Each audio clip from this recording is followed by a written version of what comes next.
And that's why he didn't like me, because I could actually do it. I can do it. I can do comedy. Yeah, but you can. He can't. And that's why he doesn't like me. Yeah. Jerry Seinfeld built his career on clean, observational comedy and a carefully crafted public image of being above the drama. But behind that cool exterior, Jerry had some serious issues with fellow comedians. We're talking about genuine dislike, public feuds, and conflicts that lasted for decades. Today, we're counting down the top 5 comedians that Jerry Seinfeld genuinely couldn't stand. These aren't just creative differences or mild professional disagreements. These are stories of real animosity, public call-outs, and grudges that reveal a side of Jerry most people never see. From stolen material accusations to personal attacks that got way too real, these feuds show that even the king of nothing comedy had some very specific somethings that made his blood boil. Some of these conflicts played out on national television, others simmered in comedy clubs for years, and one involved accusations that made headlines for all the wrong reasons. What makes these stories fascinating is how they show Jerry's rarely seen combative side. The man who seemed to glide effortlessly through his career actually had some serious enemies in the comedy world. So grab some cereal and settle in, because we're about to explore the darker side of Jerry Seinfeld's relationships with his fellow comedians. These are the 5 people who managed to get under America's favorite observational comedian's skin so thoroughly that the dislike became comedy legend. Starting our countdown at number 5 is Andrew Schulz, representing a completely different era of comedy from Jerry's carefully crafted observational style. This feud highlights the clash between old-school comedy values and the new generation's approach to the craft. The conflict between Jerry and Andrew began with a personal encounter that would define their relationship. After finishing a set at a comedy club, Schultz approached Jerry to thank him for his influence on comedy. It should have been a simple moment of respect between generations. Instead, according to Schultz, Jerry looked at him and simply walked away without saying a word. That cold shoulder stuck with Schultz, who later made his feelings about Jerry very public. He didn't hold back in his criticism, calling Jerry's comedy style outdated and emotionless. In various podcasts and social media posts, Schultz argued that Jerry's observational humor lacked the raw authenticity that modern audiences craved. Schultz took particular aim at Jerry's privileged position in comedy, suggesting that his massive wealth had disconnected him from the real-world experiences that fuel great comedy. He once said Jerry's material felt like reciting lines rather than delivering stand-up, positioning Jerry's polished approach as inferior to more spontaneous, emotional comedy styles. The generational divide was crucial to their conflict. Schultz represented a comedy culture that valued viral moments and emotional connection over technical precision. To him, Jerry's carefully crafted jokes felt cold and calculated, lacking the genuine passion that Schultz believed comedy required. Jerry's response to Schultz was notably different from his other feuds. Rather than engaging directly, Jerry largely ignored Schultz's attacks, while occasionally making dismissive comments about modern comedy in general. This dismissal itself became part of the conflict, with Jerry treating Schultz as unworthy of direct response.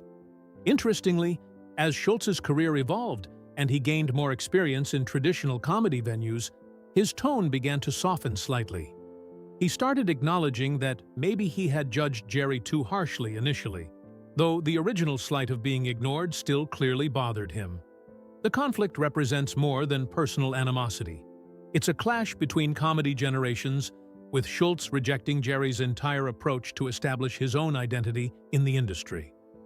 Moving to number 4, we have Kathy Griffin, whose conflict with Jerry became uniquely personal and played out in one of the most unusual ways in comedy history, through Jerry's own television show.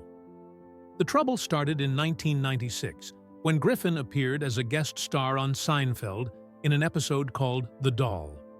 What should have been a routine appearance for a working comedian became the foundation for a lasting feud.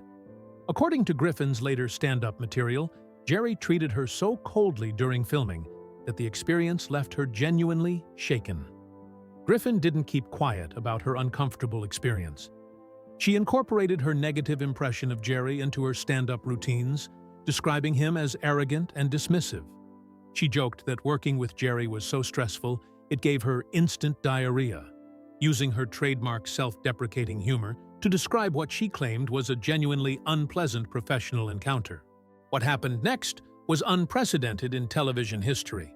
Instead of ignoring Griffin's complaints, Jerry made the extraordinary decision to address their conflict directly through his show. He reportedly showed Griffin's stand-up routine, criticizing him to a live studio audience during a Seinfeld taping. But Jerry's real response came in Season 9, when Griffin returned to the show playing a character that was clearly based on their real-life tension. She played Sally Weaver, a struggling actress who wrote a one-woman show called Jerry Seinfeld is the Devil. The episode directly parodied Griffin's actual complaints about Jerry's behavior. The meta-commentary was both brilliant and brutal. Jerry had taken Griffin's genuine criticisms and turned them into comedy that portrayed her character as unstable and desperate. Her real-life complaints about his arrogance became fictional ravings from a failed performer. Griffin later confirmed that Jerry's coldness wasn't limited to their initial interaction, describing ongoing dismissive treatment that suggested his behavior was a pattern rather than a one-time incident. She learned firsthand how criticism of established stars could have lasting consequences in Hollywood. The conflict revealed Jerry's approach to dealing with public criticism. Rather than ignore it or respond directly, he used his platform to reframe the narrative entirely, turning Griffin's legitimate complaints into entertainment that made her look unreasonable. At number 3 is Joe Rogan, and this might be the most mysterious feud on our list because it's been conducted almost entirely through strategic silence and mutual avoidance. On paper, Jerry and Joe should be natural allies. Both are obsessive about comedy craft, both built media empires around conversations with comedians, and both have deep respect for the art form's history. Joe's podcast regularly features comedians from every era, while Jerry's Comedians in Cars Getting Coffee became the gold standard for intimate comedian interviews. Yet despite decades in the same industry and obvious areas of overlap, they've maintained complete separation. Joe has never appeared on Jerry's show, despite his qualifications and well-known car enthusiasm. Jerry has never sat down for Joe's podcast, despite Joe's reputation for thoughtful conversations with comedy legends. The root of their conflict traces back to a serious accusation Joe made about Jerry's show. Joe claimed that a Seinfeld episode called The Muffin Tops had stolen its entire premise from comedian Kevin James. According to Joe, Kevin had been performing a bit about people only wanting the top part of muffins in comedy clubs before it appeared on Jerry's show in 1997. Joe's accusation was particularly damaging because it struck at Jerry's core principle: originality. Jerry built his entire career on the premise that his observations were unique and authentic. The suggestion that he or his writers were lifting material from club comedians contradicted everything Jerry claimed to represent. Joe also positioned himself as defender of working comedians against comedy's establishment elite, painting Jerry as a privileged insider who succeeded by taking credit for others' work. This class warfare framing was especially threatening because it challenged Jerry's legitimacy in ways that simple comedy criticism couldn't. Jerry's response has been complete silence and avoidance. By refusing to acknowledge Joe's existence publicly, Jerry has denied him the validation that comes with being recognized as a peer. The silence became impossible to ignore as Joe's influence grew and his podcast became the most powerful platform in comedy. The tension became visible during Jerry's 2024 appearance on Bill Maher's Club Random podcast. When Maher compared Joe to broadcasting legend Larry King, Jerry made a subtle hand gesture and let the topic pass without comment. Viewers interpreted this as a deliberate dismissal that went viral on social media. Their mutual avoidance in an industry built on collaboration sends a clear message. They've chosen to build their empires on opposite sides of an invisible line, and neither seems willing to cross it. Coming in at number 2 is Johnny Carson. And this entry might surprise people because Carson is universally remembered as a comedy legend. But Jerry's relationship with his former hero reveals a deep disillusionment that shaped his entire approach to comedy ethics. Johnny Carson was the undisputed king of late-night television during Jerry's formative years. Getting on The Tonight Show was every comedian's dream, the moment that could transform a struggling performer into a star. Jerry initially held Carson in the same reverence as every other comedian of his generation. But Jerry's admiration slowly turned to disgust as he observed what he considered serious violations of comedy's unwritten rules. Jerry became convinced that Carson was systematically stealing material from lesser-known comedians who appeared on his show. Not just being inspired by their work, but actually lifting bits and concepts without credit. The pattern Jerry observed was particularly troubling. Carson would invite struggling comedians onto The Tonight Show, watch them perform their best material, then incorporate elements of their routines into his own monologues. The comedians couldn't complain because Carson controlled their careers. Speaking out meant professional suicide. Jerry pointed out specific examples of what he saw as Carson's theft. He noted that Carson had borrowed the Answer Man character from Steve Allen and had taken material from Jonathan Winters. What made this especially galling was that Carson would then invite these comedians onto his show, forcing them to smile and play along while their material was being used. For Jerry, this represented the ultimate corruption of everything comedy should be. The person who was supposed to be comedy's guardian was actually exploiting his position to steal from those who couldn't fight back. Carson had the power to elevate other comedians, but instead used it for personal gain. Jerry's disappointment with Carson went beyond the material theft.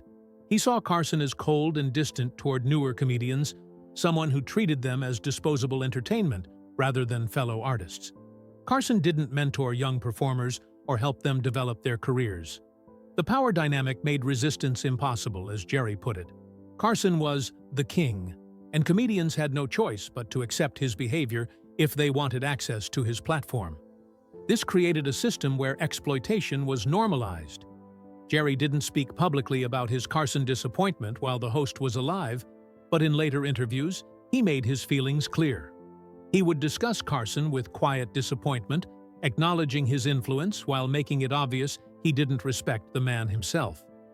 The Carson disillusionment was foundational to Jerry's comedy philosophy. He decided to be everything Carson wasn't: ethical about material, respectful to other comedians, and honest about his sources and influences.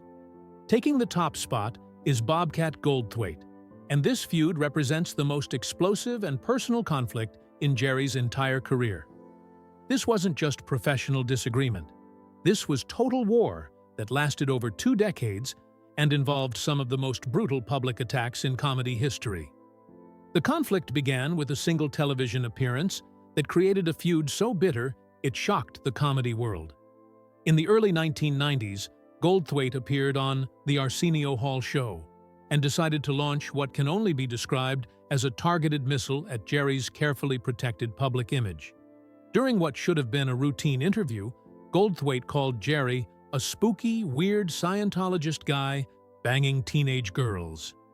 The comment was a direct reference to Jerry's relationship with 17-year-old Shoshana Lonstein, which had begun when Jerry was nearly 40. The age gap was legal, but socially uncomfortable, especially when broadcast to millions of viewers on national television. Goldthwait's attack was surgically precise, designed to inflict maximum damage on Jerry's reputation.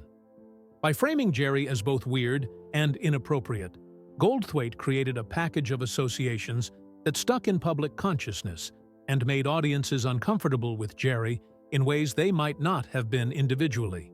For Jerry, this represented the ultimate violation of comedy's unwritten rules. Comedians were supposed to attack ideas and observations, not weaponize personal information for career advancement. Goldthwait had crossed a line that most performers wouldn't dare approach. But Goldthwait wasn't finished. Throughout the late 1990s and early 2000s, he continued his assault on Jerry's reputation. He called Jerry's comedy boring and safe, mocked his wealth and privilege, and positioned him as out of touch with real struggle. When Jerry's documentary Comedian was released, Goldthwait unleashed another pointed attack. Here's a guy with $450 million bummed out because he can't get laughs at an improv. Dude, if it bums you out, don't go on stage. You've got $450 million. You can pay these people to clap. For nearly 2 decades, Jerry maintained public silence while these attacks continued. He focused on his work and seemed to rise above the conflict. But in 2019, during an episode of Comedians in Cars Getting Coffee, Jerry finally broke his silence in spectacular fashion. When Goldthwait's name came up in conversation, Jerry's entire demeanor changed. His voice turned cold, and he delivered a verbal assault that shocked viewers. He said the unnamed comedian, though everyone knew he meant Goldthwait, had no talent, no act, and only used a stupid effing voice because he wasn't actually funny. The moment was remarkable because it revealed Jerry's true feelings after decades of restraint. This wasn't measured comedy criticism. This was pure, undiluted hatred that had been building for 25 years. Jerry had been cataloging every attack, every insult, every slight, and had finally reached his breaking point. Jerry's attack was particularly brutal because of its timing. By waiting so long to respond, he had transformed the narrative from an active feud into historical context. Goldthwait looked like someone obsessed with attacking a more successful comedian, while Jerry appeared to be finally setting the record straight. The feud continues to this day, with neither man willing to declare a truce. Goldthwait has joked that their final showdown would be an Old West-style roast, but both comedians understand they're locked in a conflict that won't end until one of them is literally gone. This represents the most personal and long-lasting hatred in Jerry's career, a conflict that reveals just how deeply certain attacks can wound even the most successful performers. Looking at these 5 feuds collectively, a clear pattern emerges in what triggered Jerry's genuine dislike for these comedians. Each conflict involved what Jerry saw as fundamental violations of comedy's unwritten rules or direct attacks on his carefully constructed reputation. With Andrew Schulz, it was generational disrespect and rejection of Jerry's comedy values. Kathy Griffin made their professional relationship personal and public. Joe Rogan accused Jerry of the ultimate comedy sin, stealing material. Johnny Carson disappointed Jerry by exploiting his position to steal from others. And Bobcat Goldthwait launched the most personal attack possible on Jerry's character and reputation. Jerry's responses were calculated based on the nature of each threat. He dismissed Schultz as unworthy of engagement. He used his own show to reframe Griffin's criticism. He weaponized silence against Rogan. He expressed quiet disappointment about Carson. And he finally exploded against Goldthwait after decades of restraint. These conflicts reveal a side of Jerry Seinfeld that his public persona rarely showed. Someone who took comedy seriously, held grudges for decades, and was willing to fight to protect his reputation and principles. They show that behind the cool exterior of America's favorite observational comedian was someone who cared deeply about respect, originality, and proper conduct within the comedy community. The feuds also demonstrate how success in comedy involves more than just being funny. It requires navigating complex professional relationships, defending your reputation against attacks, and establishing your place within the industry's hierarchy. Jerry's conflicts show that even the most successful comedians aren't immune to the petty jealousies and ego clashes that define creative industries. Whether these grudges were justified or not, they've become part of comedy legend, revealing the human side of a performer who built his career on observing other people's quirks and flaws. In the end, Jerry Seinfeld's hatred for these 5 comedians tells us as much about the man behind the microphone as it does about the targets of his dislike.